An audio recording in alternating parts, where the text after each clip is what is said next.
Yes, second year students, पिछली classes में हमने देखा था अल्सरेटिव कोलाइटिस। और अल्सरेटिव कोलाइटिस के अंदर हमने क्लिनिकल फीचर्स तक स्टडी किया था। Common sign and symptoms, essential sign and symptoms और सीरियस साइन एंड सिम्टम्स हमने देखे थे। अब नेक्स्ट हेडिंग है हमारी diagnostic evaluation. Next heading diagnostic evaluation, right.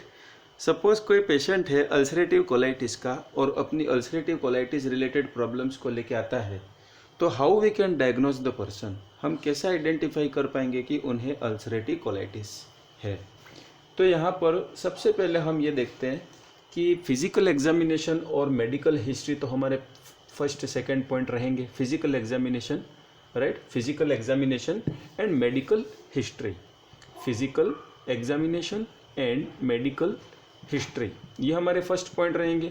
और अक्सर पिछली क्लासेस में मैं बताता रहता हूँ कि फिजिकल एग्जामिनेशन क्या है, साइन एंड सिम्टम्स रिलेटेड हमको असेसमेंट करना है, और मेडिकल हिस्ट्री के अंदर हमको इटियोलॉजी रिलेटेड जो भी फैक्ट है उनको डायग्नोस करना है, उनको चेक करना है, उनको पूछना है, उनके बारे में पूछना है। अब नेक्स्ट हमारा जो आएगा वो आएगा डायग्नोस्टिक इवेल्युएशन। और सेकंड नंबर का जो डायग्नोस्टिक इवेल्युएशन रहेगा उसमें स्टूल स्पेसिफिन, राइट। स्टूल का जो स्पेसिमेन है, स्टूल का जो पेशेंट का जो स्टूल है, राइट, पेशेंट का जो स्टूल है उसका स्पेसिमेन लेकर उसको माइक्रोस्कोपी के लिए लेबोरेटरी में भेजा जाता है। तो यहाँ पर आप लिख सकते हो stool specimen, stool specimen, right. Stool का जो सैंपल है उस सैंपल में हमें ये देखा जाता है कि ब्लीडिंग तो नहीं है, कोई इन्फेक्शन तो नहीं है, किसी तरह का इन्फ्लामेटरी एजेंट्स तो इसमें नहीं है, राइट, कोई फॉरेन बॉडी वगैरह तो नहीं है। तो ये सारी चीज़ें किस में देखी जाती है, स्टूल स्पेसिमेन के अंदर। तो इस तरह की जांच को हम कहते हैं स्टूल स्पेसिमेन, राइट। और ये इसको अपन क्यों करते हैं, क्या इसको अपन क्या करते हैं, माइक्रोस्कोपी स्टडी की जाती है, इसमें माइक्रोस्कोपी स्टडी की जाती है, राइट। माइक्रोस्कोपी स्टडी की जाती है। और इसको अपन कल्टीवेशन भी कहते हैं, राइट। कल्टीवेशन के लिए भी ये यूज़ किया जाता है, कल्टीवेशन के लिए, ओके। तो ये सारी चीज़ें क्या है, स्टूल की जांच के लिए की जाती है। क्यों की जाती है, क्योंकि इसके अंदर यदि कोई एक्सुडेट है, कोई इन्फेक्टिव एजेंट प्रेजेंट है, राइट, इसके अंदर क्या चीज़ प्रेजेंट है, एक्सुडेट। यदि इसमें कोई एक्सुडेट प्रेजेंट है, इन्फेक्टिव एजेंट, इन्फेक्टिव बैक्टीरिया यदि इसमें प्रेजेंट है, तो ये हमें कल्टीवेशन के माध्यम से या माइक्रोस्कोपी के माध्यम से आइडेंटिफाई हो जाएगा। तो हम गेस कर सकते हैं कि पर्सन का जो स्टूल है वो कैसा है, इन्फेक्टेड है, और दूसरा कि इसे इस कारण से ही यहाँ पर कोलाइटिस हुआ है, राइट। ये बैक्टीरियल भी हो सकता है और पैरासाइटिक भी हो सकता है। ये एक्सुडेट दो चीज़ों से बनता है, बैक्टीरियल से भी हो सकता है या पैरासाइटिक से हो सकता है, ओके। आगे बढ़े। थर्ड नंबर का जो डायग्नोस्टिक इवेल्युएशन अपना रहेगा, राइट। थर्ड नंबर का जो डायग्नोस्टिक इवेल्युएशन रहेगा वो ये रहेगा कि एंडोस्कोपी करना है, right. Diagnosis is confirmed by the endoscopy. Third number पे हम एंडोस्कोपी भी यहाँ पर पर्सन को, या कह सकते हैं कि डॉक्टर्स जो हैं वो एंडोस्कोपी यहाँ पे कर सकते हैं। और एंडोस्कोपी मैंने आपको पहले बताया था, endoscopy is a fine flexible tube like instrument. It is the fine flexible tube like instrument in which camera, इसके अंदर कैमरा हो सकता है, दूसरा लाइट हो सकती है, तीसरा एक छोटा सा सीजर या पंच बायोप्सी रिलेटेड जो भी इसमें एक फीचर और रहता है। तो इस तरह से ये फ्लेक्सिबल ट्यूब पेशेंट के बॉडी में इंसर्ट की जाती है, और कैमरा और लाइट ये विजुअलाइजेशन के लिए काम आते हैं। बाहर से हमें मॉनिटरिंग में दिख जाता है कि ट्यूब कहाँ पे जा रही है, और अंदर जाके ये सारा प्रोसीजर होता है। कटिंग भी हो सकती है, सैम्पलिंग ले सकते हैं, रिपेयरिंग हो सकती है। एंडोस्कोपी के कई सारे पर्पसेज यहाँ पे होते हैं, लेकिन डायग्नोसिस के लिए भी हम एंडोस्कोपी यूज़ करते हैं, इसलिए डायग्नोस्टिक इवेल्युएशन के अंदर भी एंडोस्कोपी हम लिख सकते हैं। इसके बाद नेक्स्ट है कि यहाँ पे कोलोनोस्कोपी, राइट। क्या करेंगे, कोलोनोस्कोपी,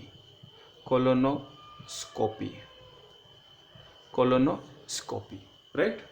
और कोलोनोस्कोपी में क्या होता है कि जो कॉलन है उसके अंदर एंडोस्कोप को इंसर्ट करना और उसका एग्जामिनेशन करना, उसको देखना, उसको विजिट करना। कैसे विजिट करना? उसको उसके अंदर एंडोस्कोपी ट्यूब इंसर्ट की जाती है, राइट। रेक्टम से भी एंडोस्कोपी की जा सकती है, राइट। और ये जो एंडोस्कोपी है वो रेक्टम के थ्रू भी कॉलन में जा सकती है और उसका विजुअलाइजेशन होता है, उसे हम कोलोनोस्कोपी कहते हैं। Scopy is related to the visualisation and colo is related to the colon, right. तो कॉलन के अंदर किसी एंडोस्कोपिक इंस्ट्रूमेंट से, राइट, किसी एंडोस्कोपिक इंस्ट्रूमेंट से कॉलन के अंदर विजन करना, देखना, क्या कहलाता है? कोलोनोस्कोपी। आगे बढ़ेंगे, सिग्मोइडोस्कोपी, राइट। सिग्मोइड, यदि हम सिग्मोइड को देख रहे हैं, राइट, इसका विजुअलाइजेशन यदि हम सिग्मोइड कॉलन का कर रहे हैं, सिग्मोइड कॉलन, राइट, सिग्मोइड का यदि हम कर रहे थे तो सिग्मोइडोस्कोपी यहाँ पर टर्मिनोलॉजी लग जाएगी। तो इस तरह से ये सारे डायग्नोस्टिक इवेल्युएशन है। और हम समझ लेते हैं, एक और है बेरियम एक्सरे एनीमा, राइट। तो पहले आप एक बार इनके नोट्स लिख लीजिए, उसके बाद हम बेरियम एक्सरे एनीमा को समझेंगे। तो फर्स्ट पॉइंट आप लिखिए फिजिकल एग्जामिनेशन। फर्स्ट पॉइंट हमारा रहेगा physical examination, okay. Physical examination, इसमें लिखिए फर्स्ट पॉइंट, इसमें लिखना है कि examine the patient for the presence of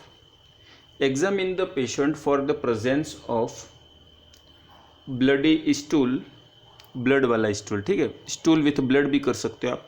examine the patient for the presence of bloody stool, comma, loss of appetite, comma, abdominal discomfort, comma, nausea, comma, and weight loss, तो इन सब चीज़ों को यदि हम असिस करते हैं तो हमें ये पता चल सकता है कि ये इंटेस्टाइनल रिलेटेड प्रॉब्लम्स हैं और हम डाउट कर सकते हैं, कंफर्म कर सकते हैं कि इन्हें कोलाइटिस जैसे फीचर यहाँ पे शो हो रहे हैं। मेडिकल हिस्ट्री में लिखना है, सेकंड पॉइंट आप लिखिए मेडिकल हिस्ट्री, इसमें एरो करके लिखना है, राइट। मेडिकल हिस्ट्री को सेकंड पॉइंट में डाल दीजिए और एरो करके लिखना है इसमें मेडिकल हिस्ट्री में। इसमें लिखिए पॉइंट कि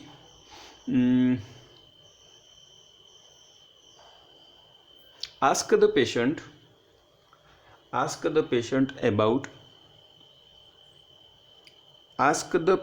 about past medical history such as previous infection, comma, previous surgery, comma, right. पहले का कोई इन्फेक्शन है ये पता करना है, दूसरा पहले की कोई सर्जरी तो नहीं हुई है ये पता करना है, कोमा। थर्ड पॉइंट नेक्स्ट आप लिखेंगे stool specimen, right. Nursing diagnosis के अंदर थर्ड पॉइंट में आप लिखोगे स्टूल स्पेसिमेन। इसमें एरो करके लिखिए the stool of patient is collected in the stool of patient, right। या आप ऐसा लिख सकते हो small amount of stool of patient is collected, small amount of stool of patient is collected in the sterile container,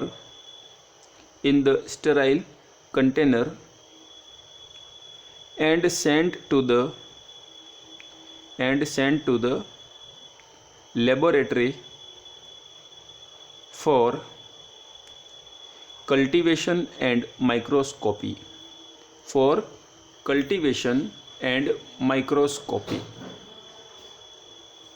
cultivation और microscopy के लिए ये भेजा जाता है, for cultivation and microscopy. This test, या आप लिखिए इस तरह से कि this type of This type of investigation is used to identify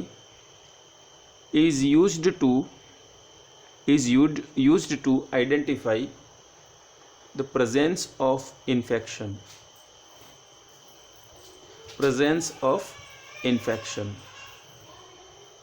such as bacterial infection oblique parasitic infection, such as bacterial infection, parasitic infection. Right, first point हमने physical examination लिखा, second point medical history लिखा, third point stool specimen test लिखा, fourth point हमारा रहेगा endoscopic examination, right, endoscopy of colon, अब यहाँ पे आप डायरेक्ट लिख सकते हो endoscopy of colon is also known as colonoscopy, endoscopy of colon is also known as colonoscopy, right. इसमें एरो करके या सेकंड पॉइंट लिखिए, a fine flexible tube known as the endoscope inserted in the patient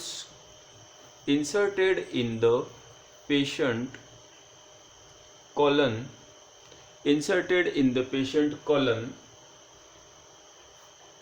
to visualize the internal structure of colon, to visualize the internal structure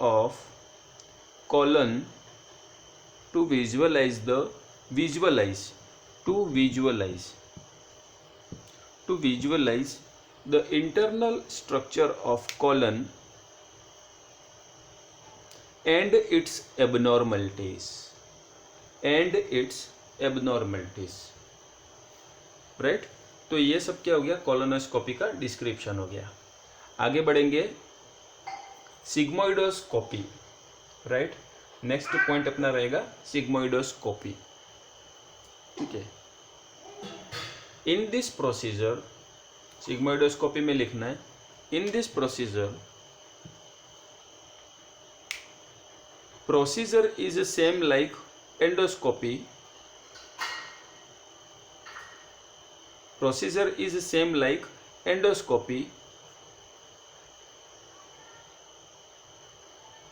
but examination of sigmoid colon is done, examination किसका होगा यहाँ पर, sigmoid colon का होगा। Procedure same रहेगा, examination जो रहेगा वो सिग्मोइड कॉलन का रहेगा। आगे बढ़ेंगे तो ये हमने जो पॉइंट्स लिखे इनका सारा डिस्क्रिप्शन हमने नोट्स के अकॉर्डिंग लिख लिया। नेक्स्ट हमारा जो डायग्नोस्टिक इवैल्यूएशन का पॉइंट आता है वो बहुत इंपॉर्टेंट पॉइंट है, राइट। अभी तक हमने 6th पॉइंट लिखे, नेक्स्ट जो पॉइंट है हमारा वो इम्पोर्टेंट है और वो 7th नंबर का पॉइंट है, और इस प्रोसीजर को अपन कहते हैं बेरियम एनीमा एक्सरे एग्जामिनेशन। क्या कहेंगे, barium enema X-ray examination, right. Barium enema पिछली क्लासेज में मैंने आपको बता दिया था, पर एक बार मैं फिर रिवाइज करवा देना चाह रहा हूं कि बेरियम एनीमा एक्सरे एग्जामिनेशन क्या है। Okay, yes, barium enema X-ray examination को समझने के लिए हम डायग्राम का उपयोग करेंगे। ये आपके सामने है बेरियम पाउच, राइट। ये नॉर्मल एनीमा नहीं है, एनीमा है, मैं कहता हूँ ये एनीमा है, लेकिन इस एनीमा जो पाउच के अंदर जो पाउच है उसके अंदर जो लिक्विड है उसके अंदर बेरियम इसके अंदर कंसिस्ट है, या कह सकते कि बेरियम जो इसके अंदर कंपोज्ड है। स्पेशली ये बेरियम एनीमा के नाम से मार्केट में अवेलेबल है। अब यहाँ पर ये जो ब्लैक कलर में जो डायग्राम आपको दिख रहा है ये सब क्या है, पेशेंट का रेक्टम है, राइट। पेशेंट का रेक्टम है और ये धीरे धीरे जैसे ये असेंडिंग है तो अपन इंटेस्टाइन की तरफ ये आगे बढ़ रहे हैं। और यहाँ पे जो पेशेंट के रेक्टम है यहाँ पर क्या है, अल्सरेशन है। यहाँ पर क्या है, दोनों जगह सपोज करो कि ये क्या है, अल्सरेशन है, या अपन कह सकते हैं कि अल्सरेटिव यहाँ पर हो गया है, और इसी कारण से पेशेंट को क्या हो गया है, अल्सरेटिव कोलाइटिस यहाँ पे हो गया है। तो ये क्या हो गया, अल्सरेशन हो गया। अब जैसे ही हम बेरियम को यहाँ पे इंट्रोड्यूस करेंगे राइट। बेरियम एनीमा को जैसे ही हम इंट्रोड्यूस करते हैं तो ये बेरियम एनीमा क्या करेगा, जहाँ जहाँ पर नॉर्मल स्किन है, राइट, जहाँ जहाँ पर भी नॉर्मल स्ट्रक्चर है वहाँ पे ये बेरियम क्या हो जाएगा, अटैच हो जाएगा, राइट। और जहाँ जहाँ पे अल्सरेशन है वहाँ पर ये बेरियम अटैच नहीं होगा। तो जो नॉर्मल लेयर है अपनी, वहाँ पर ये बेरियम एब्जॉर्ब हो जाने के कारण से ये यहाँ पर इस तरह से हमको दिखेगा, राइट। और जहाँ पे अल्सरेशन है वहाँ पर ये बेरियम अटैच नहीं हो पाता है, क्योंकि वहाँ पर टिश्यू जो है वो एबनॉर्मल हो चुका है। तो यहाँ पर जैसे ये बेरियम एब्जॉर्ब हो जाएगा, राइट, तो इस बेरियम को फिर हम एक्सरे मशीन के द्वारा, राइट, इस स्ट्रक्चर को, इस कंप्लीट पिक्चर को हम देख कैसे पाएंगे, एक्सरे की स्कैनिंग करने से हम इसे देख पाएंगे। तो इसीलिए स्कैनिंग से हमें ये पता चलेगा कि यहाँ पर तो कोई प्रॉब्लम नहीं है, नॉर्मल टिश्यू है, लेकिन जहाँ पे एक्सरे है, जहाँ पे अल्सरेशन है वहाँ पर बेरियम हमको अवेलेबल नहीं मिलेगा, वहाँ पे हमें गैप देखने को मिलेगा। तो इससे हमें अल्सरेशन की लोकेशन, अल्सर कितने हैं, अल्सर कम है या ज़्यादा है, कितने कंटिन्यूस हैं, नंबर ऑफ अल्सर कितने हैं, ये सारी चीज़ों को स्टडी किया जाता है बेरियम एनीमा एक्सरे एग्जामिनेशन के माध्यम से। आगे बढ़ेंगे। नेक्स्ट अपना जो टेस्ट है वो रहेगा कि haemoglobin count, right. Last test अपना जो रहता है वो हीमोग्लोबिन काउंट रहता है। और हीमोग्लोबिन काउंट का मतलब ये है कि आपको यहाँ पर हीमोग्लोबिन देखना है। नॉर्मली हम जो हीमोग्लोबिन की बात करते हैं वो 10 से 11% या आप कह सकते हैं 10 से 15% के बीच में रहना चाहिए। लेकिन यदि हम अकॉर्डिंग टू थ्योरी समझें तो ये 11 से 17% के बीच में रहना चाहिए। लेकिन आज की जो जनरेशन है उसमें 11 से 17 की रेंज में बहुत कम लोग पाए जाते हैं। यूजुअली जो हीमोग्लोबिन रहता है वो 10 के आसपास रहता है। तो हम ये एक्सपेक्ट करते हैं कि पेशेंट का कम से कम 10 से 15 होना चाहिए। लेकिन यदि उसे अल्सरेटिव कोलाइटिस हुआ है, बहुत सारे जो ब्लीडिंग है, राइट, बहुत सारी ब्लीडिंग जो है वो उसके स्टूल से पास आउट हो चुकी है, ब्लड की यहाँ पे कमी हो गई है, और ब्लड की कमी होने के कारण से इसका जो अमाउंट है, राइट, जो हीमोग्लोबिन हम मेज़र करते हैं ये लेस देन 10 भी हो सकता है, लेस देन 9 भी हो सकता है, राइट। तो इस तरह से ये चेक किया जाता है कि पेशेंट को कितनी ब्लीडिंग हुई है। यदि हीमोग्लोबिन उसका कम है, पेशेंट का हीमोग्लोबिन कम है, तो हम ये डाउट कर सकते हैं कि इसका जो हीमोग्लोबिन है वो कहाँ लॉस हो गया है, इसका हीमोग्लोबिन जो है वो कहाँ लॉस हो गया है, इसका हीमोग्लोबिन जो है वो ब्लीडिंग के रूप में, पेशेंट के स्टूल के साथ ब्लीडिंग के रूप में लॉस हो चुका है। आगे बढ़ेंगे। ओके, तो इस तरह से ये जांचें यहाँ पर की जाती हैं।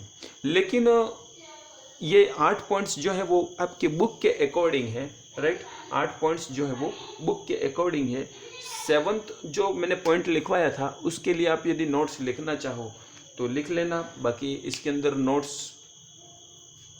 लिखने की ज़रूरत नहीं है। एक तरह से ये समझने की चीज़ थी, राइट। और 8th नंबर का पॉइंट है वो भी समझने की चीज़ थी, खाली आपको हीमोग्लोबिन उसमें टेस्ट करना है। लेकिन मैं कुछ अपनी तरफ से और कुछ चीज़ें बता देना चाह रहा हूँ। ये सब चीज़ें जो हमने पढ़ी डायग्नोस्टिक इवैल्यूएशन में, ये सारी चीज़ें वो हैं जो थ्योरी के रूप में आपको बुक्स के अंदर अवेलेबल हो जाएंगी। लेकिन एक्चुअल में जो प्रैक्टिकली हॉस्पिटल के अंदर जो होता है वो चीज़ें भी मैं आपको बताना चाहूँगा। तो इन सब को छोड़ के यदि अल्सरेटिव कोलाइटिस का यदि पेशेंट होता है तो उसका, यदि वो पेशेंट, पहली बात तो ये कि पेशेंट एडमिट होगा हॉस्पिटल में तो CBC और ESR उसकी जांचें करवा सकते हैं। दूसरी चीज़ कि हीमोग्लोबिन उसका यहाँ पे जांच करवाना होता है, राइट।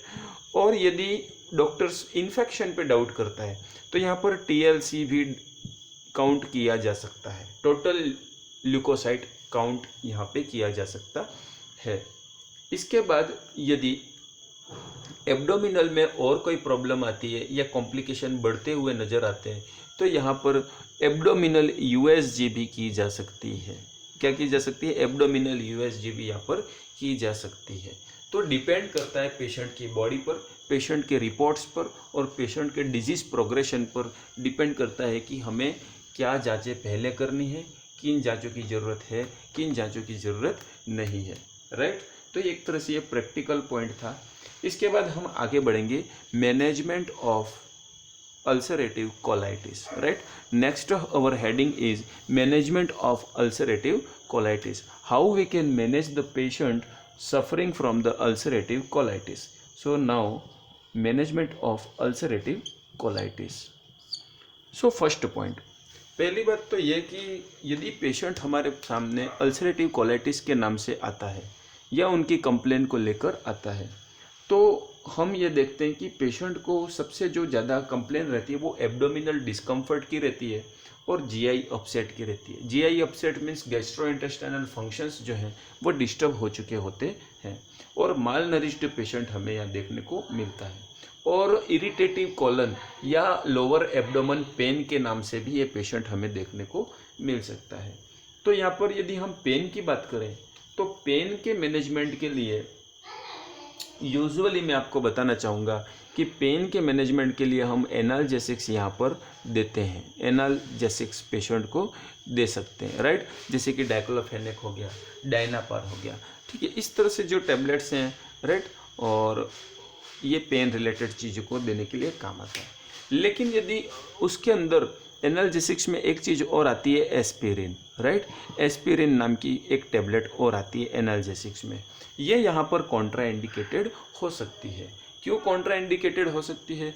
क्योंकि सर इंटेस्टाइन जो है, राइट, इंटेस्टाइन जो है यहाँ पर इनकी दीवारें जो हैं, इंटेस्टाइन की दीवारों में ब्लीडिंग के चांसेस बहुत ज़्यादा पहले से ही बढ़े हुए होते हैं। इसमें रेक्टम के थ्रू पहले से ही पर्सन की ब्लीडिंग होने की संभावना होती है। यदि हम पेशेंट को एस्पिरिन देते हैं तो एस्पिरिन का काम क्या है? ब्लड क्लॉटिंग को रोकने का काम है, right? It reduces, it inhibits the blood clotting.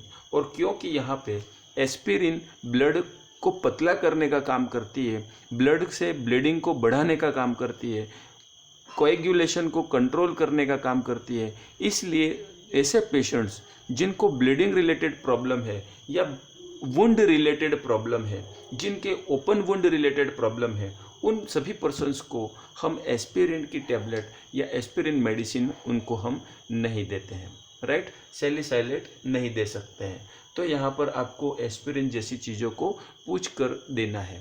तो अल्टरनेटिव क्या रहेगा? यहाँ पे आप डाइक्लोफेनेक दे सकते हैं और डॉक्टर्स के ऑर्डर के अकॉर्डिंग आप एनाल्जेसिक्स इसमें यहाँ पर आप दे सकते हैं। आगे बढ़ेंगे, राइट? तो those patients who are having the risk of bleeding, they are restricted to consume the aspirin. ऐसे पेशेंट जिनको ब्लीडिंग रिलेटेड रिस्क रहती है, उनको एस्पिरिन जैसी मेडिसिन या हिपेरिन जैसी मेडिसिन लेने के लिए वो बाध्य रहते हैं, नहीं ले पाते हैं और अलाउड उनको नहीं किया जाता है। तो इस तरह से ये एनाल्जेसिक्स की बात हो गई। और सेकेंडरी चॉइस क्या हो सकती है? तो सेकेंडरी अपना प्रॉब्लम ये हो सकती है ना, चॉइस नहीं कहूँगा मैं, प्रॉब्लम, सेकेंडरी प्रॉब्लम ये हो सकती है कि इन्फेक्शन को फाइट करने के लिए एंटीबायोटिक्स देना बहुत ज़रूरी है, राइट? एंटीबायोटिक्स देना बहुत ज़रूरी है। तो क्योंकि यहाँ पर रेक्टम में इन्फेक्शन या इन्फ्लामेशन है और यदि पर्सन थोड़ा बहुत भी स्टूल पास कर रहा है ब्लीडिंग के साथ, तो उसका जो पोर्टल ऑफ एग्जिस्ट का जो साइट है, राइट, पोर्टल ऑफ एंट्री क्या हो गया? माउथ हो गया, ओरल कैविटी होगी। लेकिन पोर्टल ऑफ एग्जिस्ट कौन सा हो गया? रेक्टम हो गया। तो पोर्टल ऑफ एग्जिस्ट की जो साइट है वहाँ पर बैक्टीरियल ग्रोथ की संभावनाएं बढ़ जाती हैं, बैक्टीरियल ग्रोथ के चांसेस बढ़ जाते हैं। और क्योंकि पर्सन का जो इम्यून सिस्टम यहाँ पर पुअर है, इसी कारण से यहाँ पे इन्फेक्शन के चांसेस बहुत ज़्यादा बढ़ जाते हैं। इसलिए एंटीबायोटिक्स का अपने आप में एक बहुत बड़ा इम्पोर्टेंट रोल है। अब यहाँ पर एज ए नर्स हम इन्हें एंटीबायोटिक पर्सन को नहीं दे सकते, लेकिन एज ए डॉक्टर क्या क्या प्रिस्क्रिप्शन हो सकते हैं यदि ये हम अंदाज़ा लगाएं तो यहाँ पे सेफ्ट्रिएक्सोन 1 ग्राम, राइट, सेफ्ट्रिएक्सोन 1 ग्राम BD डेली, इस तरह से ये डोज हो सकते हैं। दूसरा, यदि हम बात करें एब्डोमिनल इन्फेक्शन को रोकने के लिए, राइट, तो जेंटामाइसिन या क्लिंडामाइसिन या एरिथ्रोमाइसिन, एजिथ्रोमाइसिन, ठीक है, इस तरह से टोब्रामाइसिन, ये ऐसी सारी मेडिसिन है जो एंटीबायोटिक का काम यहाँ पे करती हैं। तो यहाँ पे यही सारी मेडिसिन आप फार्मेकोलॉजी में इसको अंदर डिटेल में स्टडी कर सकते हो। तो फर्स्ट पॉइंट आप यहाँ पे लिखिए, एनाल्जेसिक्स में फर्स्ट पॉइंट लिखिए। क्या लिखना है मैं बोल देता हूँ। लिखिए फर्स्ट पॉइंट एनाल्जेसिक्स, इसमें if the patient is admitted and complaining pain, या आप डायरेक्ट ऐसा लिख दीजिए कि एनाल्जेसिक सच एज, एग्जाम्पल करके लिख दीजिए, analgesic such as example diclofenac, right, such as diclofenac, nimesulide medicine can be given as the doctor's prescription, as the doctor's prescription to relieve the pain, right, pain को relieve करने के लिए हम ये दे सकते हैं डॉक्टर्स के अकॉर्डिंग। सेकेंड हम लेंगे antibiotics are administered, antibiotics are administered to prevent infection, antibiotics are administered to prevent infection because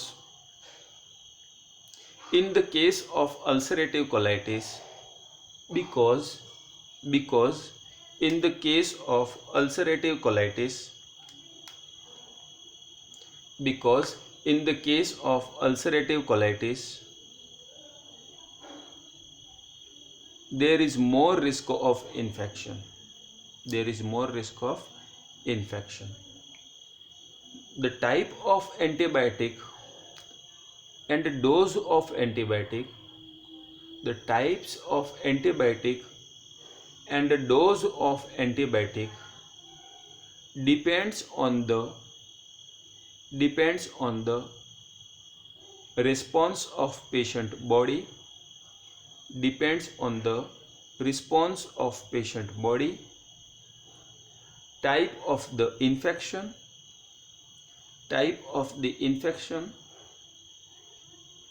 full stop. ठीक है, पेशेंट के बॉडी रिस्पॉन्स और इन्फेक्शन के टाइप पर डिपेंड करता है कि हमें एंटीबायोटिक कौन से टाइप की देनी है और क्या डोज में देनी है। अब यहाँ पर फार्मेकोलॉजिकल मैनेजमेंट के लिए कुछ और पॉइंट भी मैं आपको बताना चाहूँगा, राइट, जैसे कि कुछ ऐसी चीज़ें हैं जो कि सिम्टम को कंट्रोल कर सकती हैं, राइट, सिम्टम को कंट्रोल कर सकती है। तो इसके लिए आप लिखिए, फर्स्ट तो आपने लिखा एनाल्जेसिक, सेकंड आपने लिखा एंटीबायोटिक, राइट।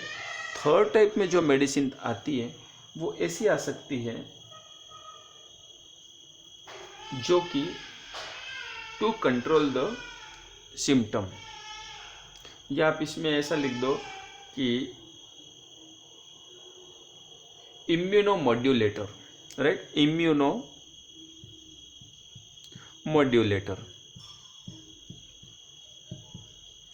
इसमें क्या लिखना है आपको, इम्यूनोमॉड्यूलेटर। फर्स्ट आपने एनाल्जेसिक्स लिखा, सेकंड एंटीबायोटिक लिखा, थर्ड वन इम्यूनोमॉड्यूलेटर। ये मेडिसिन ऐसी रहती हैं जो कि पर्सन के इम्यून सिस्टम को, राइट, पर्सन के इम्यून सिस्टम को ये क्या करेंगे, अफेक्ट करेंगे, और इम्यूनिटी के कारण से जो इन्फ्लामेशन हो रहा है, जो आइटिस बन रहा है, कोलाइटिस बन रहा है, राइट। अब जैसे कि हमने यहाँ पे लिखा अल्सरेटिव कोलाइटिस, तो कोलाइटिस किस कारण से हुआ, इन्फ्लामेशन के कारण से हुआ। कोलाइटिस किस कारण से हुआ, इन्फ्लामेशन हुआ, उसी को अपन कोलाइटिस कहते हैं। अब इन्फ्लामेशन किस कारण से हुआ है, इम्यूनिटी के कारण से, इम्यूनिटी, पर्सन की इम्यूनिटी है इसलिए इन्फ्लामेशन हुआ है, राइट। तो टेम्पररी क्या किया जाता है, इम्यूनिटी को सप्रेस किया जाता है, टेम्पररी, राइट। इम्यूनिटी को टेम्पररी यदि हम सप्रेस करेंगे तो इन्फ्लामेशन भी टेम्पररी क्या हो जाएगा, सप्रेस हो जाएगा, और जो कोलाइटिस हुआ है वो कम हो जाएगा। क्योंकि जो भी प्रॉब्लम आती है, जो भी सिम्टम्स आते हैं वो इन्फ्लामेशन के प्रेजेंस होने में आते हैं, इसलिए हम यहाँ पे एंटी इन्फ्लामेटरी कह सकते हैं इसको, या इम्यूनोमॉड्यूलेटर कह सकते हैं, राइट। तो एंटी इन्फ्लामेटरी या इम्यूनोमॉड्यूलेटर, इनके एग्जाम्पल यदि आप लिखना चाहते हो तो एग्जाम्पल लिख दीजिए एजाथियोप्रिम, राइट, स्पेलिंग बता दे रहा हूँ मैं, एजाथियोप्रिम,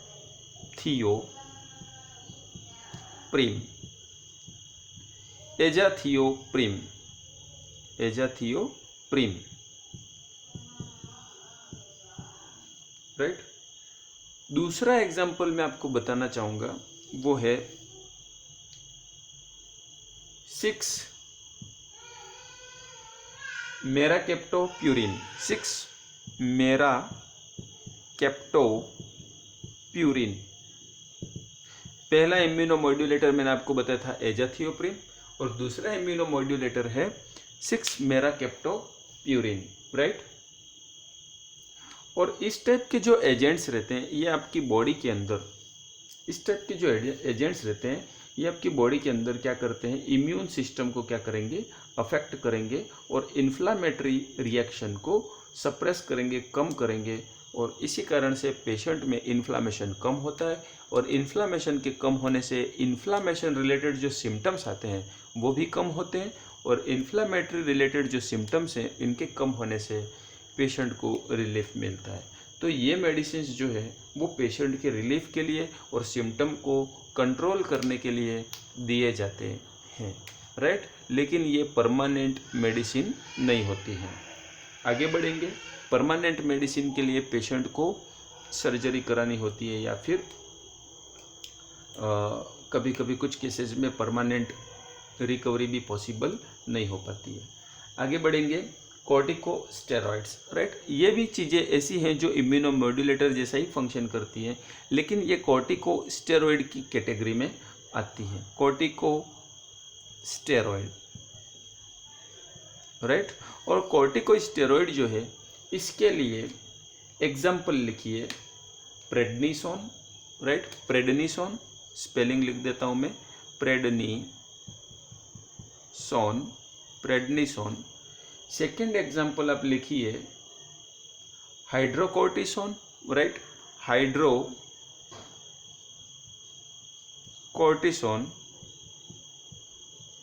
प्रेडनिसोन। सेकेंड अपना रहेगा हाइड्रोकोर्टिसोन, ओके। और आप लिख सकते हैं और लिखना चाहें तो methyl prednisolone, right. Methyl, methyl आगे मेथाइल कर दो, methyl prednisolone, prednisone, hydrocortisone, methyl prednisolone. तो इस तरह से 3 कैटेगरी आ गई, सॉरी 3 एग्जाम्पल हैं। किसके एग्जाम्पल है ये? कॉर्टिकोस्टेरॉइड के ये 3 एग्जाम्पल हैं। और इन तरह की जो मेडिसिन रहती हैं ये ओरली भी ली जा सकती हैं, राइट। ओरली ड्रग्स भी रहते हैं, ये ओरल टैबलेट फॉर्म में अवेलेबल हैं। और दूसरा ये रेक्टली सपोजिटरी के फॉर्म में भी ये इंट्रोड्यूस की जाती हैं पेशेंट के रेक्टम में। समझ में आ गया? तो यहाँ पर ओरल में भी अवेलेबल है और रेक्टल सपोजिटरी में भी ये अवेलेबल हैं, राइट।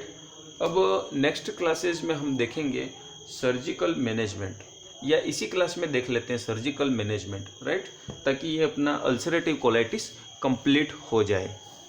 तो यहाँ पर लिख लेते हैं, देख लेते हैं सर्जिकल मैनेजमेंट। यहाँ पर सर्जिकल मैनेजमेंट थोड़ा आपका टॉपिक बड़ा है, राइट, तो इसको अपन नेक्स्ट क्लास में देखेंगे। नेक्स्ट क्लास में सर्जिकल मैनेजमेंट आपको देखना है और next class, right, next class के अंदर आपको क्या देखना है, सर्जिकल मैनेजमेंट को देखना है।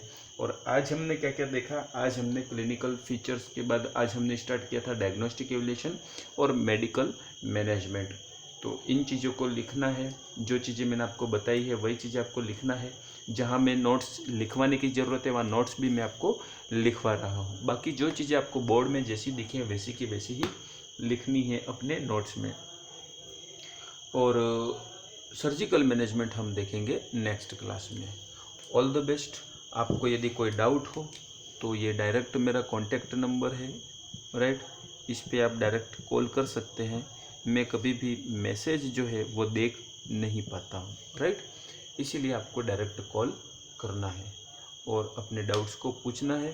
और आपकी जो अटेंडेंस है, अटेंडेंस रेगुलर ये मॉनिटर हो रही है, तो अटेंडेंस को एंट्री करवाने के लिए, राइट, आपको डेली मुझे एक अपने नाम से मैसेज कर देना है कि सर मैंने ये क्लास अटेंड कर ली। आप जनरल मैसेज छोड़ सकते हैं, इसी नंबर पर जनरल मैसेज छोड़ सकते हैं और अपने नाम के साथ नेम और टॉपिक, नेम और टॉपिक के साथ आप ये छोड़ दो तो मैं समझ जाऊंगा कि आपने ये क्लास अटेंड कर ली है। बहुत ही जल्द मैं अपने पिछले वीडियो हटाने वाला हूँ, तो जिन लोगों ने नहीं देखे हैं देख लो। और नेक्स्ट क्लास में हम देखेंगे surgical management of ulcerative colitis. All the best.